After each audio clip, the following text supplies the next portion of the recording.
मुख्यमंत्री देवेंद्र फडणवीस यांचा dream project असलेल्या पंढरपूर कॉरिडॉरला अभिरूप मतदानाने प्रकल्प बाधित विरोध करणार आहे। पंढरपूरला येणाऱ्या भाविकांना जलद सुलभ दर्शन मिळावे यासाठी मुख्यमंत्री देवेंद्र फडणवीस यांनी पंढरपूर कॉरिडॉर प्रकल्पाची घोषणा केली आहे। या प्रकल्पामध्ये बाधित होणाऱ्या 600 मालमत्ताधारकांनी या प्रकल्पाला आंदोलन केलं, विरोध केला, निवेदनाच्या माध्यमातून विरोध केला।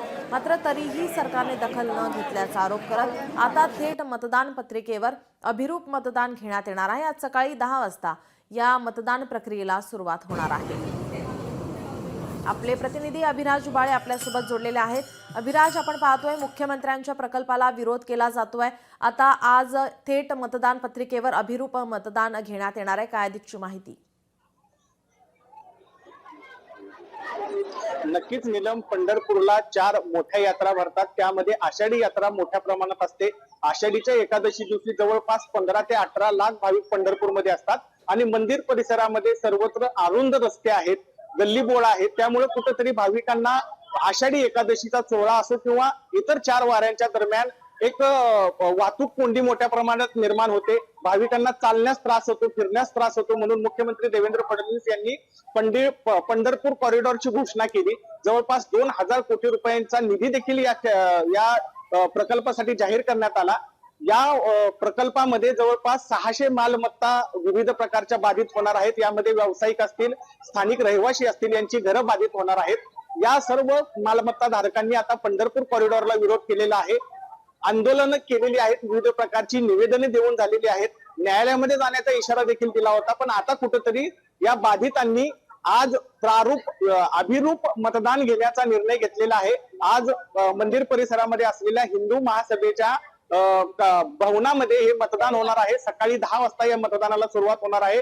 मतपत्रिकेवर, विशेष म्हणजे मतपत्रिकेवर हे मतदान होणार आहे। 3 वाजेपर्यंत मतदान प्रक्रिया चालणार आहे आणि 3 वाजल्यानंतर लगेच या मतमोजणीला सुरुवात होणार आहे। एकंदरीतच प्रकल्प बाधितांचा विरोध पाहता या ठिकाणी बहुमतानं कॉरिडॉरला विरोध केला जाईल अशी शक्यता या ठिकाणी मोठ्या प्रमाणात आहे आणि हिंदू महासभेच्या भवनातून थेट मुख्यमंत्री देवेंद्र फडणवीस यांच्या ड्रीम प्रोजेक्टला या ठिकाणी विरोध केला जाणार आहे। जी नक्कीच, विठुरायाच्या टोकन दर्शनासाठी आजपासून नोंदणी केली जाणार आहे। विठू भक्तांना पहिलं टोकन सकाळी 10 वाजता मिळणार आहे, त्या संदर्भात काय माहिती आहे? नक्कीच नीलम, या ठिकाणी विठू भक्तांची गेल्या अनेक वर्षाची मागणी होती की टोकन दर्शन सुरू व्हावं आणि त्याची सुरुवात आज पहिलं ऑनलाईन टोकन दर्शन 10 वाजता विठू भक्तांना मिळणार आहे आणि उद्यापासून याची चाचणी सुरू होणार आहे। मुख्यमंत्री देवेंद्र फडणवीस यांनी यासाठी पुढाकार घेतला होता आणि आज मंदिर समितीच्या संकेतस्थळावर विठू भक्तांना टोकन दर्शनाची नोंदणी करण्यात येणार आहे। उद्यापासून सुरू होणाऱ्या या टोकन दर्शनाला मंदिर समितीच्या दर्शन मंडपामध्ये भाविकांची बसण्याची सोय करण्यात आलेली आहे। या ठिकाणी वेटिंग रूम उभा करण्यात आलेला आहे। याच ठिकाणी भाविकांना चहा, पाणी, नाश्त्याची सोय केली जाणार आहे। सर्व प्रकारच्या सोयी सुविधा उपलब्ध करून देऊन उद्यापासून टोकन दर्शनाची चाचणी सुरू होणार आहे आणि उद्या जवळपास 1200 भाविकांना टोकन दर्शन दिलं जाणार आहे। तिरुपतीच्या धर्तीवर विठुरायाचं टोकन दर्शन सुरू करावं ही अनेक वर्षाची मागणी आता कुठंतरी पूर्णत्वास जाताना या ठिकाणी दिसत आहे। जी नक्कीच, धन्यवाद अभिराज आपण दिलेल्या सविस्तर माहितीसाठी। लोकशाही मराठी ऐका, पहा, जागरूक रहा।